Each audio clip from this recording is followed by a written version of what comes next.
이 시간 우리에게 주시는 하나님의 기록된 말씀은 신약성경 사도행전 10장 23절에서 35절 말씀까지입니다. 베드로가 불러들여 유숙하게 아니라 이튿날 일어나 그들과 함께 갈새 요빠에서 온 어떤 형제들도 함께 가니라. 이튿날 가이사랴에 들어가니 고넬로가 그의 친척과 가까운 친구들을 모아 기다리더니 마침 베드로가 들어올 때 고넬로가 맞아 발 앞에 엎드려 절하니 베드로가 일으켜 이르되 일어서라 나도 사람이라 하고 더불어 말하며 들어가 여러 사람이 모인 것을 보고 이르되 유대인으로서 이방인과 교제하며 가까이 하는 것이 이 법인 줄은 너희도 알거니와 하나님께서 내게 지시하사 아무도 속되다 하거나 깨끗하지 않다 하지 말라 하시기로 부름을 사양하지 아니하고 왔노라. 묻노니 무슨 일로 나를 불렀느냐. 고넬료가 이르되 내가 나흘 전 이맘때까지 내 집에서 제9시 기도를 하는데 갑자기 한 사람이 빛난 옷을 입고 내 앞에 서서 말하되 고넬료야 하나님이 내 기도를 들으시고 내 구제를 기억하셨으니 사람을 요빠에 보내어 베드로라는 시몬을 청하라. 그가 바닷가 무두장이 시몬의 집에 유숙하느니라 하시기로 내가 곧 당신에게 사람을 보내었는데 오셨으니 잘하였나이다. 이제 우리는 주께서 당신에게 명하신 모든 것을 듣고자 하여 다 하나님 앞에 있나이다. 베드로가 입을 열어 말하되 내가 참으로 하나님은 사람의 외모를 보지 아니하시고 각 나라 중 하나님을 경외하며 의를 행하는 사람은 다 받으시는 줄을 깨달았도다. 아멘.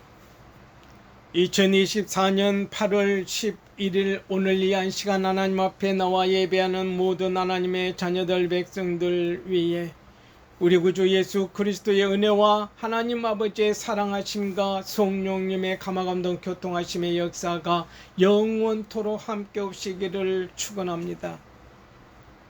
이 한 시간 우리에게 주신 하나님의 기록된 말씀 사도행전 10장 23절에서 35절 말씀을 중심으로 복의 근원 되시는 우리 하나님이라는 말씀의 제목으로 선포하겠습니다. 우리는 지난 수요일 저녁에 하나님은 복음 증거의 역사를 이루어 가심을 우리는 말씀을 통해 보았습니다. 하나님은 사람을 통해서 복음을 증거케 하시고 그래서 우리를 부르셔서 순종하고 겸손하게 그리고 복음 증거해야 한다는 것을 말씀해 주셨습니다.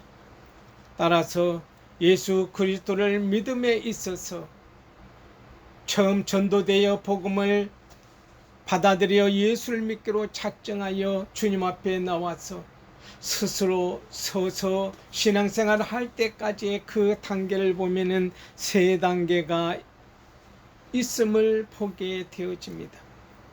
신앙의 입문 첫 단계는 하나님은 과연 계시는가라는 초점을 맞추게 됩니다. 그 다음 단계는 하나님은 과연 그렇다면 계시다면은 일하고 계시는가라는 것에 초점을 두게 됩니다. 세 번째 단계에서는 하나님은 계신다.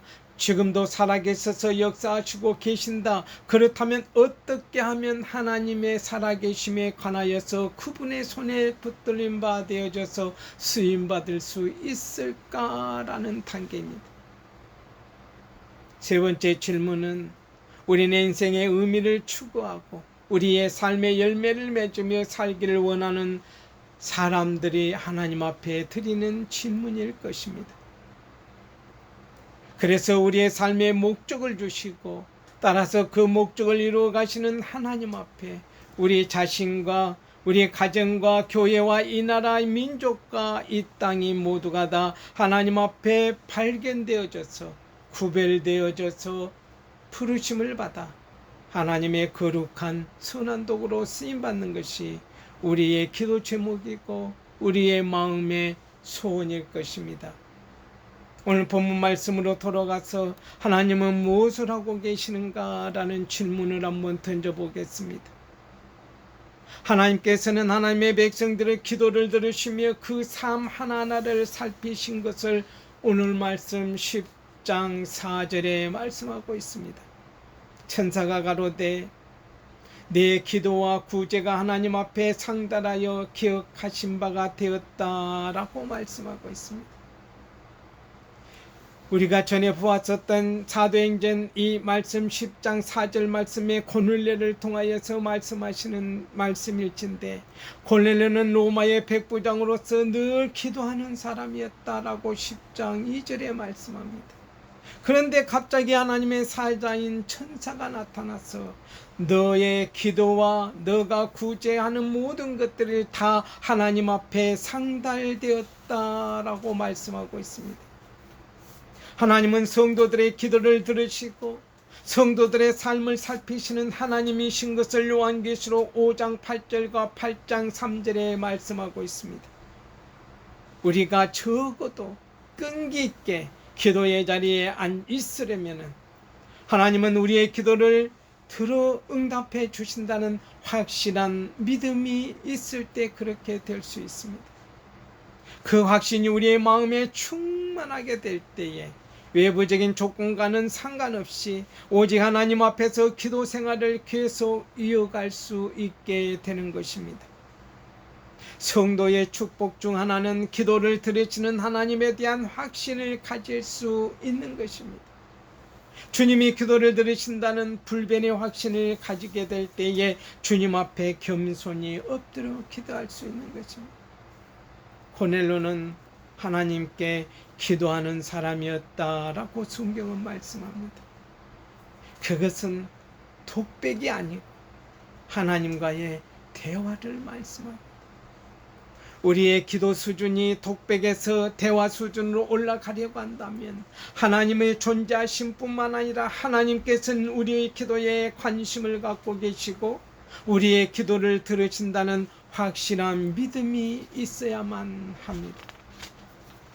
시편 말씀을 통해 기도에 대한 몇 가지 원리를 살펴본다면 하나님은 우리의 기도에 관심을 가지시고 들으신다. 시편 116편 1절과 2절에 말씀하십니다. 여호와께서 내 음성과 내 간구를 들으심으로 내가 저를 사랑하는도다. 그 귀를 내게 기울이셨으므로 내가 평생에 기도하리로다 라고 말씀합니다. 하나님은 전지전능하시고 인자하시며 감정을 가지고 계시는 하나님이십니다. 그래서 영적 존재이시면서 온 우주에 충만하신 하나님께서 하나님 백성의 눈물 흘리는 기도를 듣고 보고 계신다는 것입니다. 따라서 하나님이 만드신 우주 모든 만물 피조물 가운데 하나님 앞에 기도하는 우리 인간밖에 없습니다. 하나님의 형상대로 지음받은 사람밖에 하나님 앞에 기도드린 피조물이 없습니다. 동물들은 하나님 앞 그 창조자에게 기도하지 않습니다. 동물이기 때문에. 말씀을 바꾸어 말한다면 사람인데도 불구하고 하나님 앞에 기도할 줄 모른다는 것은 동물적인 차원에서 머무르고 있다라고 말할 수 있는 것입니다. 영적인 존재만이 영적인 존재인 하나님과 상통할 수 있습니다. 평생 기도하기 위해서는 하나님을 우리는 사랑해야 합니다. 사랑 지수와 기도 지수는 반비례가 아니고 비례합니다. 하나님을 사랑하면 그 사랑을 깨달아 크면 클수록 기도를 많이 하지 않을 수가 없습니다. 하나님을 사랑하는 만큼 마음의 소원과 삶의 모습을 주님 앞에 올려드릴 수밖에 없습니다. 하나님은 우리의 기도에 응답하신다. 시편 143편 1절에 말씀합니다. 여호와여 내 기도를 들으시며 내 간구에 귀를 기울이시고 주의 진실과 의로 내게 응답하소서라고 말씀합니다. 하나님은 일시적으로 1차적으로 기도하는 당사자를 기억하시고 복 주십니다. 고넬료의 삶의 특징이 바로 기도가 사랑으로 연결된다는 것을 볼 수 있습니다. 이웃에 대한 구제로 나타나는 것이 열매이지요.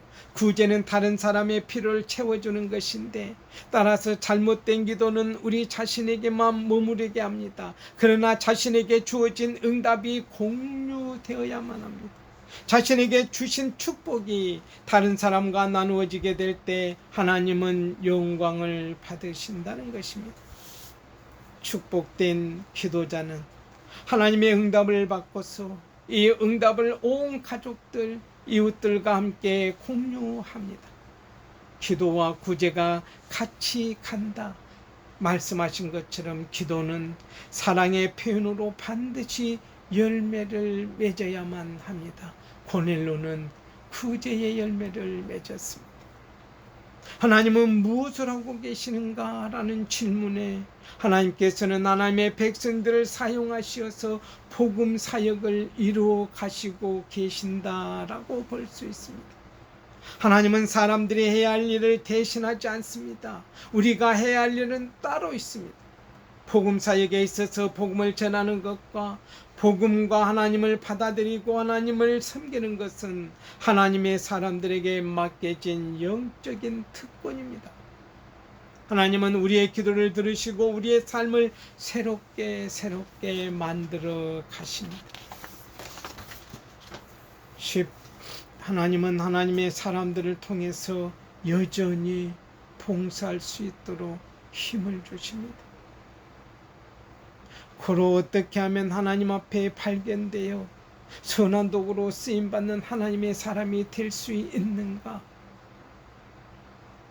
세 가지 원리를 한번 찾아보았을 때 하나님은 하나님을 사모하는 자를 통해 하나님의 일을 이루어 가신 것을 사도행전 10장 2절의 말씀을 통해 알 수 있습니다. 그가 경건하여 온 집으로 더불어 하나님을 경외하며 백성을 많이 구제하고 하나님께 항상 기도하더니 고넬로를 가리켜서 말씀합니다. 고넬로는 하나님을 사모하였습니다. 하나님을 높이고 하나님의 뜻대로 살려고 노력했습니다. 하나님을 사모했다는 것은 하나님을 존중하며 높였다는 것인데, 고넬로는 남들에게 존경받고 대접받았지만 거기서 머물리지 않았고, 고넬로가 하나님을 얼마나 사모하고 높였는지는 베드로를 향한 태도가, 그리고 일가 친척을 함께 모아놓은 사실만 보아도 알 수가 있습니다. 하나님을 존중히 여기기 때문에 즉각적으로 하나님의 말씀에 순종하였었던 고넬로, 하나님을 사모하는 자가 되면 하나님은 우리의 삶을 통해 하나님의 뜻을 이루어 가십니다. 우리가 적어도 하나님 아버지의 성품을 따라 태어난 이 땅의 영적 존재라면 하나님을 사모하며 하나님의 이름을 높이며 하나님을 존중하는 것이 우리네 인생의 특권입니다. 하나님을 사모하는 자는 하나님이 반드시 그를 책임지시고 하나님의 가장 선하신 길로 인도해 주십니다. 나를 존중히 여기는 자는 내가 존중히 여기고 나를 멸시하는 자를 내가 경멸히 여기리라. 사무엘상 2장 30절에 말씀하고 있습니다. 어떻게 하면 하나님 앞에 발견되어 선한 도구로 쓰임받는 하나님의 사람이 될 수 있을까? 두 번째는 하나님은 하나님 아버지께 겸손한 사람을 통해 하나님의 일을 이루어 가십니다. 마침 베드로가 들어올 때 고넬로가 맞아 발 앞에 엎드려 절하니 베드로가 일으켜 가로되 일어서라, 나도 사람이라. 사도행전 10장 25, 26절에 말씀하고 있습니다. 고넬로는 점령군의 지휘관입니다. 그런데 베드로는 피신민주의 영적인 지도자입니다. 고넬로는 그의 자존감보다 은혜 받기를 소원하는 마음이 훨씬 더 컸다는 것을 보게 되어집니다. 계급장이 은혜 받는데 장애물이 되면 떼어낼 수 있는 용기를 가진 사람을 하나님이 기뻐하십니다. 하나님 앞에서 은혜 받는 것은 단순할 때 은혜를 받습니다. 그래서 하나님은 깨어진 사람을 통하여 일하십니다. 깨어진 사람이란 자아가 파손되어져 본 경험이 있는 사람을 말합니다. 따라서 하나님의 은혜가 나를 살린다는 고백을 받아본 사람을 통해서 하나님은 쓰시고 일하신다라는 말씀입니다. 주 앞에서 낮추며, 아니 주 앞에서 낮추라. 그리하면 주께서 너희를 높이시리라. 야고보서 4장 17절 말씀입니다. 교만과 겸손을 우리는 오해해서는 안 됩니다. 우리 자신의 삶을 주장하는 것이 교만이고 주님의 방식을 주장하는 것은 겸손입니다. 그래서 끝까지 자기 자신의 방식을 고집할 것이 아니라 하나님의 방식과 하나님의 방법을 주장하며 따라 순종한 삶을 살아가야 합니다. 어떻게 하면 하나님 앞에 발견되어 하나님의 손에 붙들린 바 되어져서 선한 도구로 쓰임받는 하나님의 사람이 될 수 있을까? 세 번째, 하나님은 하나님의 은혜를 나누기 원하는 사람을 통해 하나님의 일을 이루어 가심을 볼 수 있습니다. 이튿날 가이사랴에 들어가니 고넬료가 일가와 가까운 친구들 모아 기다린다라고 24절에 말씀하고 있습니다. 하나님의 은혜와 복음을 독점하려는 것이 아니고 다른 사람에게 나누기를 소원하는 사람에게 하나님의 은혜의 손길이 임하게 된다라는 말씀입니다. 우리가 얼마나 하나님을 사랑하느냐는 우리가 얼마나 이웃을 사랑하느냐를 보면 알 수 있는 것입니다. 정말로 하나님이 계시고 하나님이 우리에게 구원과 은혜를 베푸신다면 그것을 우리는 독점할 수 없습니다. 우리에게 주신 복은 학대 재생산되어야 할진대 우리 자신에게 주신 은혜를 가족들에게, 친지들에게, 이웃들에게 땅끝까지 알려줘서 그리스도의 예수의 증인된 삶을 살아가야 합니다. 고넬료가 처음 했었던 하나님, 만났었던 하나님을 그 회중들 모두가 하나님의 말씀을 들을 때 성령이 말씀을 듣는 사람에게 내려오는 성령 강림을 처음 했음을 44절에 말씀합니다. 복에는 상관관계가 있습니다. 하나님께서는 지금도 하나님을 사모하고 그 앞에서 겸손하게 하나님의 생명의 법을 확산시키려는 자를 통해 임하시고 선한 도구로 사용하신다는 것입니다. 사랑하는 은혜와 평안교회 모든 하나님의 백성들 여러분, 우리에게 있어서 가장 중요한 삶의 질문은 무엇입니까? 과거를 답습하는 것은 개인적으로, 가정적으로, 사회적으로 결코 유익이 되지 못합니다. 우리 모두 하나님 앞에 발견되어 선한 도구로 쓰임받을 수 있기를 바라고 원합니다. 우리의 간구와 기도에 늘 관심을 가지시고 우리에게 축복으로 응답하시는 하나님이심을 굳게 확실히 믿으며 끈기 있게 기도의 자리를 지키며 믿음 생활에 나갑시다. 하나님을 늘 사모하며 겸손하게 하나님의 축복과 은혜를 유통하며 살아가므로 하나님 앞에 늘 선한 도구로 쓰임받는 복된 하나님의 사람들이 다 되실 수 있기를 바라고 원합니다. 예수님의 이름으로 우리 모두가 다 하나님의 나라 영광을 위해서 하나님의 선한 도구로 쓰임받기를 바라고 원합니다. 그러기 위해서는 우리 자신의 신념을 내려놓고 겸손해야 되겠습니다. 우리의 부담을 내려놓고 순종해야 되겠습니다. 우리의 교만을 내려놓고 순종해야 되겠습니다. 그래서 우리의 삶 속에서 구체적인 믿음의 행동을 통하여 믿음의 진정성을 세상 속에 나타내 보이는 소금과 빛된 삶을 그리스도의 향기 되어 살아가는 복된 인생 되어줄 수 있기를 바라고 원합니다. 우리의 삶 가운데 이해할 수 없는 상황이 온다 할지라도, 있는다 할지라도, 있을지라도 하나님의 말씀을 절대적으로 신뢰함으로 순종이 있는 삶으로 살아갈 때 하나님은 반드시 모든 우리의 기도에 응답하여 하나님의 뜻을 이 땅에서 이루어가면서 우리를 하나님의 선한 도구로 사용하여 쓰실 줄로 믿습니다. 하나님 아버지의 은혜와 사랑에 진심으로 감사하고 감사를 드립니다.